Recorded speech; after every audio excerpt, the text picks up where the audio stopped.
Hey YouTube, Untamed here. So a lot of you always reach out to me and say, hey, what is your process when you're actually looking for, any kind of vehicle? What is your process that you go through in order to actually get a good deal? I already posted a video that actually walks through exactly what I do, when it comes to actually messaging dealerships and what I actually include within my messaging to them, blah, blah, blah. So I already did that, so feel free to check that out, that video. I'll link it in the description. But this one, I figured I would talk through the exact mediums of which I utilize to try to find the best deals. So what websites do I use? Just that kind of stuff. So for instance, a lot of you will reach out to me and say, hey, a lot of you from California admittedly will reach out and say, hey, all the dealerships around here want $10,000 more than MSRP for the TRD Pros. Do you have a dealership that I could buy at MSRP? So I don't know. I'm not affiliated with any Toyota dealership, although my driveway would beg to differ, I guess. So I have no affiliations with any of them. And quite frankly, I've never purchased two of my Toyotas from the same exact dealership. I mean, after they dealt with me, I think they're probably done dealing with me for a while because, I try my best to get a good deal. So they're not making a ton on me, but as much as they could be, if you will. So for example, when I bought my Army Green Tundra TRD Pro, they wanted just like $1,000 over MSRP, and I refused to pay that. But they ended up being the same dealership that I went to try to buy this. And I secured a spot, put a deposit down, blah, blah, blah, blah. I ended up pulling my deposit back. But then the next day, I called him back and said, you know what, actually, let's do it. Then the manager was like, you know what, I think we're going to try to push for $5,000 markup on this one. So never mind. So they were a little greedy, unfortunately. So all that to say, I don't have an exact dealership that I always work with that can ensure you like a fantastic deal. So what do I do? So I always go on, I just do a quick Google search, 2021 Toyota Tundra TRD Pro. I'm using this as my example here, nationwide for sale. So it's like Google that, and then you get all of the typical websites like TrueCar, Auto Trader, Cars.com, Car Gurus, Carfax, CarMax, and you get all the the mainstream websites for car vehicle sales, right? So all of those pop up, and I start looking through those, and I start taking note on the ones that actually are showing the TRD Pro as in stock and available and at MSRP. So I always kind of take note of that. Oftentimes, and I'm sure a lot of you bumped into this too, they have it listed there. And then when you call them, then they're like, oh, actually, we do have a $5,000 markup on that one. So, I mean, they almost leave it like that for the sake of almost luring you into to actually make the call, get them talking to them. So, but I still take note of it, and it's always worth calling to try to find out. So that is step one. So I look through, no kidding, all of those websites, and I take note of every single one of them that's listed on there. Next thing I do is I purposely will at least take note of all the local dealerships around me within my state. I'll take note and identify, who actually has one in stock, what are their asking price. I'll kind of find that out at very least, but I won't start negotiating with them on purpose. So I'll leave that for the end, if you will. So just find out who has one coming, and just kind of leave it at that for then. But then I reach out to a few states nearby, like the three neighboring states. I'll reach out to them. No kidding, say, hey, Toyota dealerships in Idaho. And then the whole list of Toyota dealerships will pop up. And then I call literally every single one of them to see if they have a Tundra TRD Pro in stock or inbound. Because oftentimes it isn't even listed on their site, but they'll check and say, actually, we do have one coming. It'll be here in 3 weeks. Are you interested in that? So that's always a possibility too. So don't totally give up if you don't see it listed on their website. So I'll call around for the three neighboring states.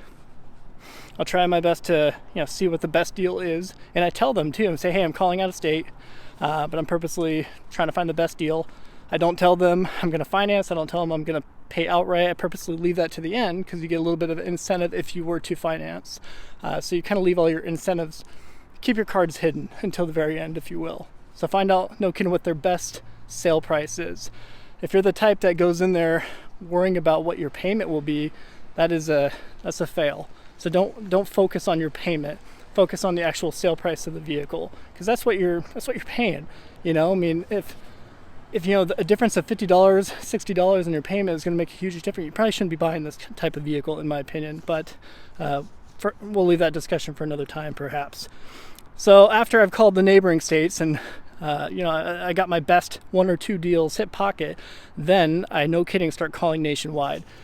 So if you haven't picked up by now, this is absolutely a gauntlet. I mean, it takes persistence and it takes a lot of effort. If you want to get the best deal, you got to invest the time into it. You got to invest the effort into it. You can't just, you know, finding a great deal by accident is pretty rare when it comes to, you know, getting a TRD Pro. You know, I'm only using this as an example, but I mean, the most desirable vehicles out there are tough to get a fantastic deal by accident by your local dealer. If you can, that's awesome.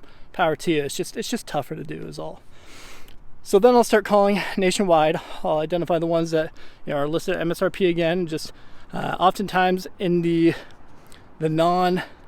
well, definitely not the West Coast. The West Coast tends to be the worst, just the absolute worst. Oregon has a couple dealerships that I've learned kind of tucked away in Oregon, not near Portland, but that tend to do pretty good deals, at least seemingly. Don't run the markups that high. So it is possible to get a good deal out here, but it's I don't know, less likely. So you want to look in states like North Dakota. I bought this in North Dakota, right? You want to look in states that are you know, not as populated. You know, you can look at like Nebraska, Wyoming even, Montana, blah, blah, blah, blah. You kind of get my hint. So just start looking in the states that don't have a ton of people, and you're more likely to kind of get a little bit more wiggle room when it comes to price. So what you want to do is you want to make sure that once you're actually kind of getting some headway on getting a good deal, you want to make sure that you get it in writing. So once you have it in writing, that becomes, and I talked to this, I won't beat it to death like I did before, but once you have it in writing, then you actually have your tool, if you will, your weapon. So you can now leverage that offer with other dealerships and just cut the BS with every other dealership. So once you have your best offer in writing, closer to your state is the better, because then, you know, I mean, your local dealership's not going to be dumb. So when you reach out to them and say, hey, I have this offer on the table for me to buy this Tundra TRD Pro, however, it's in Arkansas, right? Now, if you live in Oregon, I mean, Arkansas is still a good hike, right? So they're not dumb. They'll take that into account. Like, okay, well, have fun. You got to drive 1,200 miles, or you got to transport it for $1,500. So they're not dumb. So if you get it at a neighboring state, like, hey, I got this cool deal in Idaho. Are you willing to beat them? And I'm always kind of key to say beat, because 9 times out of 10 they won't beat them, but they will match them. But you always want to ask them to beat it. Kind of put them in that position to do that. So again, the closer the state is to your state, the better power that you have. Now, with the 4Runner TRD Pro, I bought that from Florida, of all places, right? So that was another story there. But you know, it was no kidding, by far the best offer for trade value for that Land Cruiser that I got. Okay.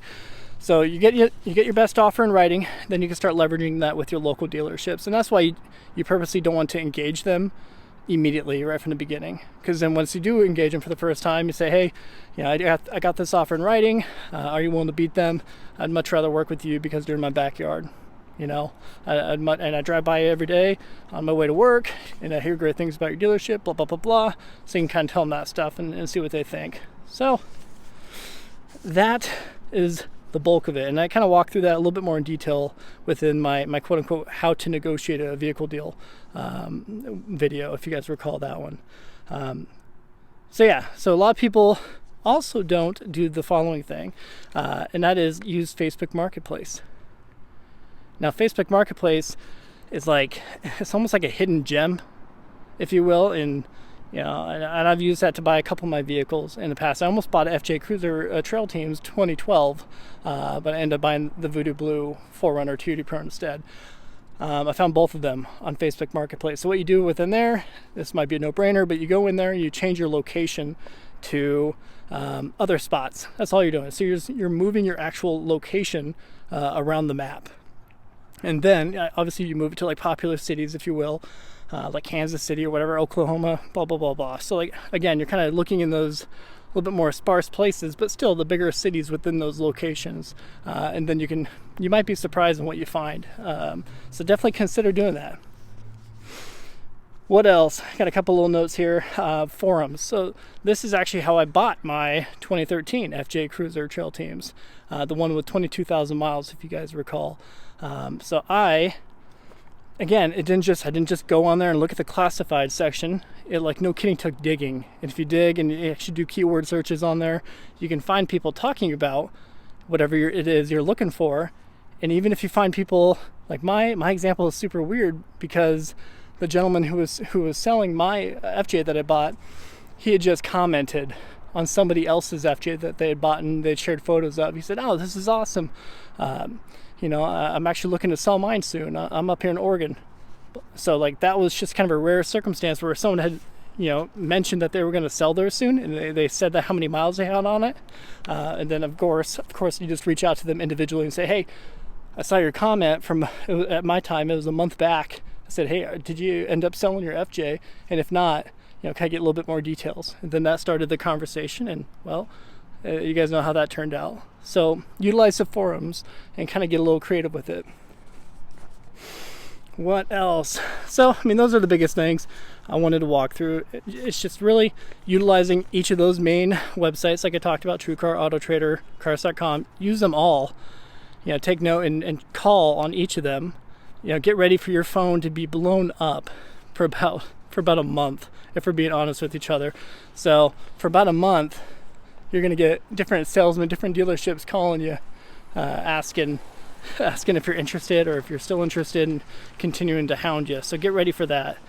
But yeah, so look absolutely everywhere. Don't narrow yourself. Don't limit yourself to just your local neighborhood, because 9 times out of 10, especially if you're in a very popular area, especially if you're on the West Coast, your local dealerships they've already had a taste of greed. Just because they can doesn't mean they should, but they still capitalize on it and milk people, because all it takes is for them to trick a couple people into paying more money than what it's truly worth over MSRP, and then they've officially tasted blood, and now they refuse to sell anymore at MSRP. So it's a shame that they do that, but don't let them fool you. So my philosophy is, do not even go into a dealership.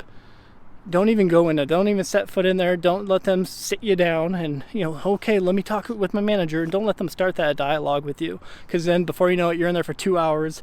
You're kind of feeling a little emotionally beat up a little bit, and you get to the point where, like, okay, well, I've already invested 2 hours in this. I'm sitting here going back and forth. Then you're going to end up making a decision that isn't perhaps the wisest decision when it comes to buying a vehicle. So don't let them do that to you. Know your numbers. Know that you already have an arrangement and a deal lined up before you even walk in. If you can walk in after the fact and even land a better deal, or have them throw in running boards or tonneau cover, if you can work that into the deal after the fact, cool. But definitely don't give them the time of day until you already have your numbers in writing, in hand, for you to walk in there and make it happen. And again, don't let them know you're financing all that stuff until the very end, because then you can start leveraging. Like Toyota, if you finance, you get, I think, $250 or $500. I think it might be $500 actually. So it's small change, but at the same time, it's just an additional nickel kicked toward you that they can't really refute, at that point, because it wasn't already worked into the equation. So they got to be added on. Alrighty. This last couple notes are no-brainers, so I'm gonna throw it out there just in case. So I had a couple. One in particular actually reached out to me and said, "Hey, this Tundra, it was a Tundra TRD Pro, Lunar Rock as well. It was damaged upon drop-off, or damaged in transport, or something like that." And he showed me photos of it, and it was pretty bad. It was pretty bad, the damage that he shared with me. He asked me, he's like, "Hey, they're willing to drop the price tag a little bit, blah blah blah." My advice is never buy a vehicle that's been damaged. So this is strictly my Untamed's personal preference here. You're going to get people out there who totally disagree with me on this and think that buying a vehicle with damage is, it's just fine as long as it was professionally repaired and done well, which I agree to some degree. But especially if it is annotated under Carfax, that is a huge kick in the stomach when it comes to resale. And that will, for sure, kind of come back to haunt you if it has any kind of ding or any kind of damage on the Carfax, because people these days in particular, you know, show me the Carfax. I mean, and for good reason, because you never really know. And Carfax will say front end damage, but I mean, how bad is that, right? So that's my advice. Never, obviously it's not going to apply for these brand new TRD Pros, but if you were to get like a used one with 5,000 miles, you know, don't buy one if it's been in an accident. That's my advice. And absolutely don't buy anything with a rebuilt or salvage title. Not to mention it makes insurance a little bit tricky too, blah, blah, blah. So that might more so apply to like trail or FJ cruisers, if for the folks in the market for one of those. Trying to see if there's anything else. And then mileage. This is again a no-brainer, but mileage is the most important thing. Sure, these things can run 500,000 miles and people praise that all day long, but mileage is the most important thing when you're buying one, if you're going to buy one used. So don't spend over 40 grand for one with 50,000 miles. Don't do that.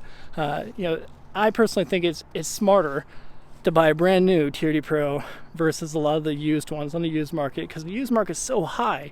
You might as well spend $3,000 or $4,000 more and actually just get one brand new and actually be the first person to do everything.